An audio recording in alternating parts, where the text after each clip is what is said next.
I don't know if I'd want to eat an ET cake. He's like all wrinkly and fleshy looking. It seems kind of odd to me. I imagine that he tastes like chocolate. Hey foodies, welcome back. I'm Sierra. I'm JT. And this is Food is Universal. So in this video, we're going to be doing a recap of June and all the food updates that happened this past month. There's a lot of cool stuff that happened, so strap in, it's going to be a fun one. Yeah.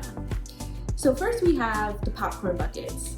We've been seeing a lot of popcorn buckets pop up, and I imagine that they're going to continue to pop up as it seems like Universal is kind of tapping into like this popcorn bucket craze. Shout out to Disney.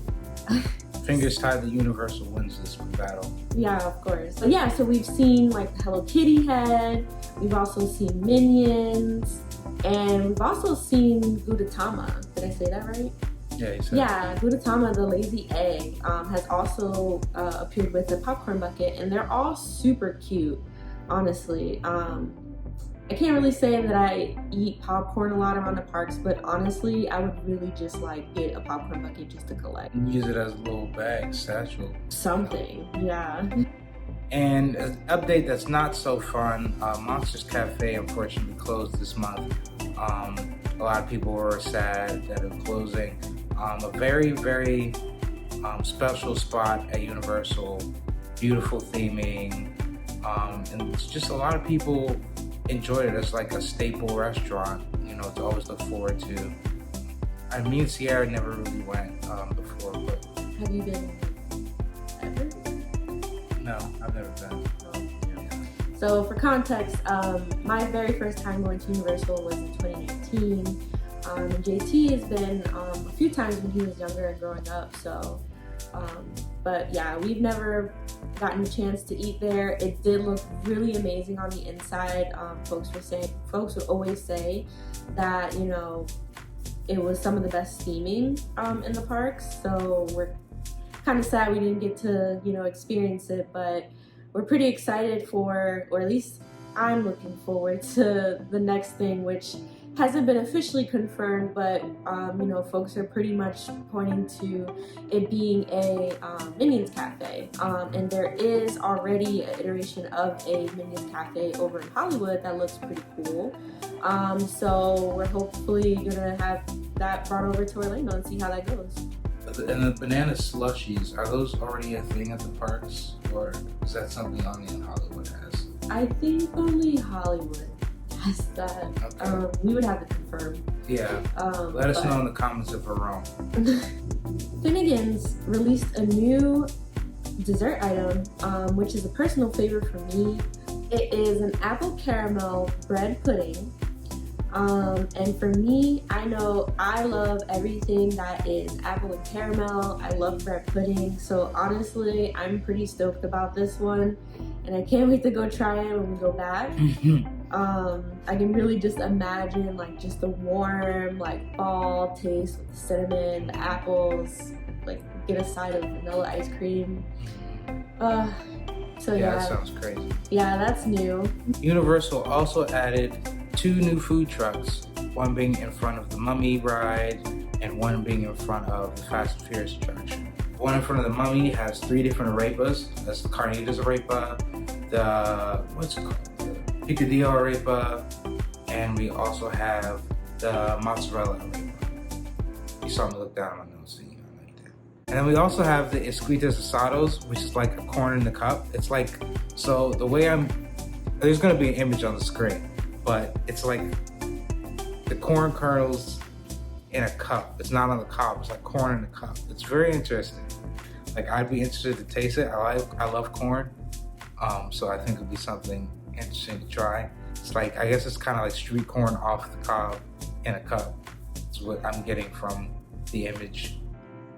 It's interesting, to say the least. And then in front of the Fast and Furious ride, the menu is pretty much still the same. It's like we have the hot honey biscuit, and you have the Nashville hot chicken mac and cheese. Still something I would very much like to try, because I really like hot chicken and mac and cheese, and that just sounds like a great combination. And all the videos I've seen on it, it looks crazy to me, personally. Crazy good. Crazy good. Now, if you're looking for a more traditional street corn elotes, they have at the Battery Park stand, there is the elotes asados, and they also have a mangonada, which I hear is delicious. It's mango with tajin in it, which is like, if you ever had like mango with like I've had like mangoes and you like sprinkle a little bit of that on it. Like they buy it like as a separate spice. So you put that on there on the mango. It's really delicious. It's like the flavor is really delicious. You get the sweet, spicy, and a little salty. It's so good. The One Luau is returning to Royal Pacific Resort weekly on Saturday nights.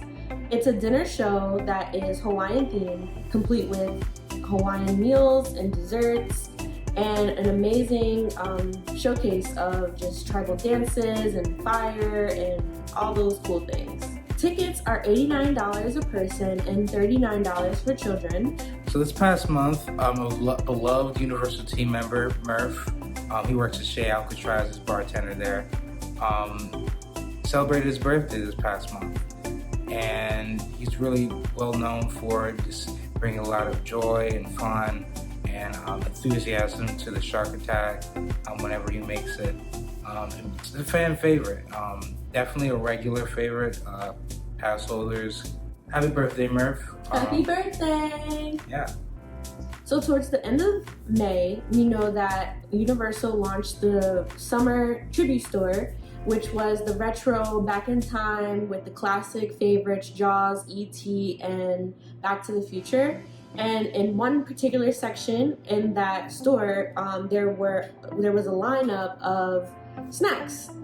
And amongst those snacks, we've seen like Jaws cake jars, we've seen E.T. like cakes, like literally just like in the shape and mold of E.T., which looked pretty cool, and a bunch of other cool snacks and stuff. So if you're at the parks, definitely take the time to check some of those snacks out while they're here, because we know that Halloween Horror Nights is right around the corner, so they'll probably be deconstructing the store pretty soon to make way for that. I don't know, the only thing is, I don't know if I'd want to eat an E.T. cake. He's like all wrinkly and fleshy looking. It seems kind of odd to me. I imagine that he tastes like chocolate.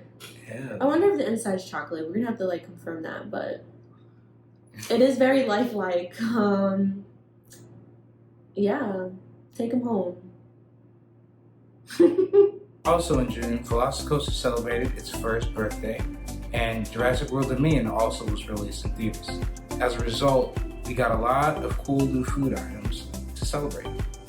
One of them being Cowfish made a Velocicoaster roll, which is actually called the Mosasaurus roll, after the really crazy roll at the end of the ride. It's really cool. I'll put a picture on the screen, you'll see it. It looks just like the ride, just looks like blue coated sushi rolls. Voodoo Donuts also released a new donut in honor of Jurassic World Dominion. It looks like it's a chocolate donut with the Jurassic World Dominion logo on the front. It's pretty simple, but cool looking nonetheless. Well, that's it for this video. Thanks for watching. Don't forget to like and subscribe.